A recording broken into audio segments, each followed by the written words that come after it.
In today's video, I am going to explain relationship between internal organ and hip muscles. I want to focus on this organ. This is uterus. Uterus is very important female organ, right? Actually, uterus has many ligamentous connection inside of pelvis.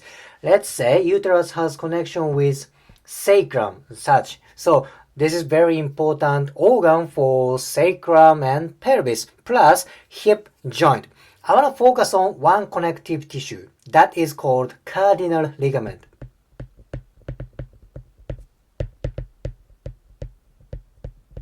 Cardinal ligament of uterus. This ligament mainly attaches to cervix of uterus, then it attaches to internal contour of pelvis. Okay, this is basically cervix of uterus to inside pelvis. And part of this ligament attaches to muscle, hip muscle. Now, what kind of muscle is that? Let me explain that. Now, uterus is removed. Let's imagine uterus is right here and cervix is, here. Again, cardinal ligament attaches to cervix of uterus and inside contour of pelvis. Now, partially, this ligament attaches to this muscle. You see this muscle? This is obturator internus.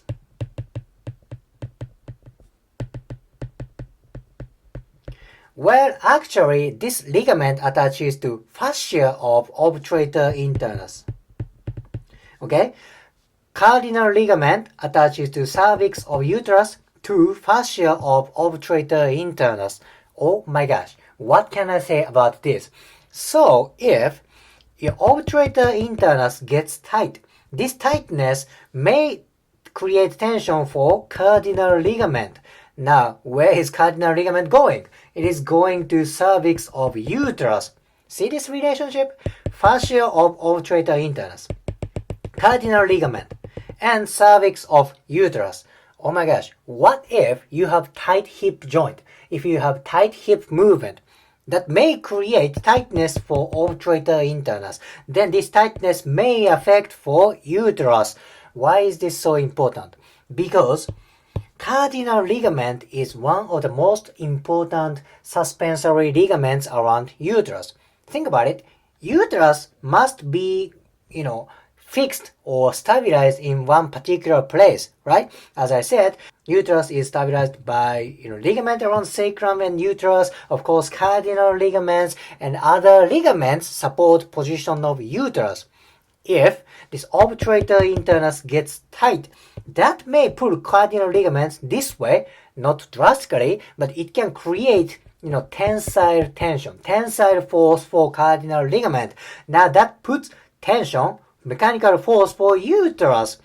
This tension may not move uterus that much. It won't bring uterus like a few centimeters and several centimeters. It wouldn't happen, but at least tension of muscles, tension of fascia, tension of connective tissue may put mechanical force for uterus. Now that can aggravate the intra-pressure of pelvis. Now that can create pain around sacrum, that can create pain around pelvis, don't you think? Thus, I believe this connection is very, very important.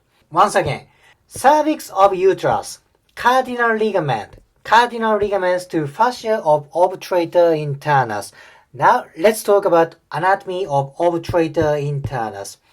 This is posterior view of hip. This is where obturator internus is.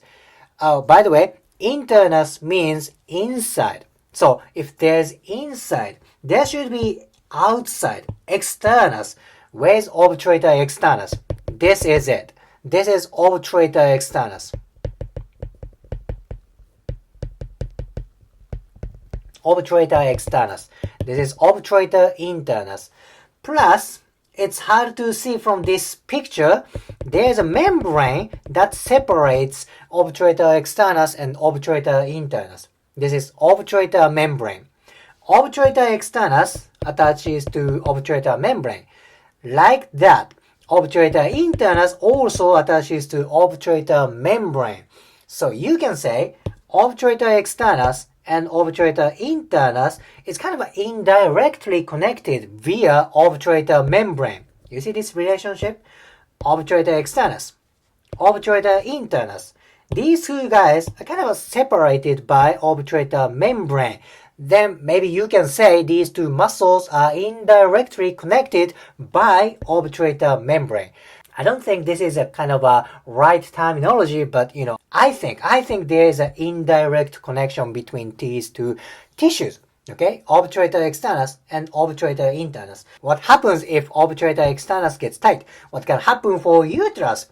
Maybe this tightness create tension for uterus via obturator membrane, via obturator internus, via cardinal ligament and uterus. See, hip muscle tightness and uterus inside pelvis is very important.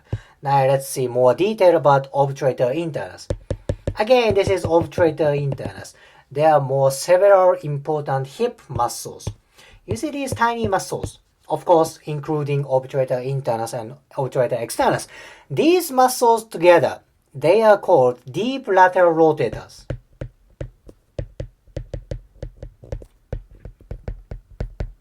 Deep lateral rotators of hip. They are tiny muscles, but they are important for hip stability and of course for hip mobility. They tend to get tight very easily, because they are important for stability. If they don't move, they get tight. Now stability is more aggravated, then they get tight, so on, so on, so on. Okay? Now, what if this region gets tight? What's going to happen for obturator internus? What's going to happen for cardinal ligament? What's going to happen for uterus? There's chance that internal organ gets tight. So, I believe this is quite important relationship. Hip muscle and inside hip. I focused on uterus and cardinal ligament, but you can analyze for different organs such as bladder, such as prostate, such as rectum. Inside pelvis organ is so important for pelvis, sacrum, and hip joint. Quick review of today's video. There's uterus here. There's connective tissue connecting cervix of uterus and fascia of obturator internus. This is cardinal ligament. Now there's obturator externus outside of pelvis. There's membrane between obturator internus and externus. That is called obturator membrane. If these obturator muscles get tight, that may put tension for cardinal ligament, then that can create tension for uterus. Maybe that can trigger sacral pain and pelvic pain. This is important hip muscles and uterus relationship. If you liked today's video, please hit the like button, comment and subscribe. See you next video.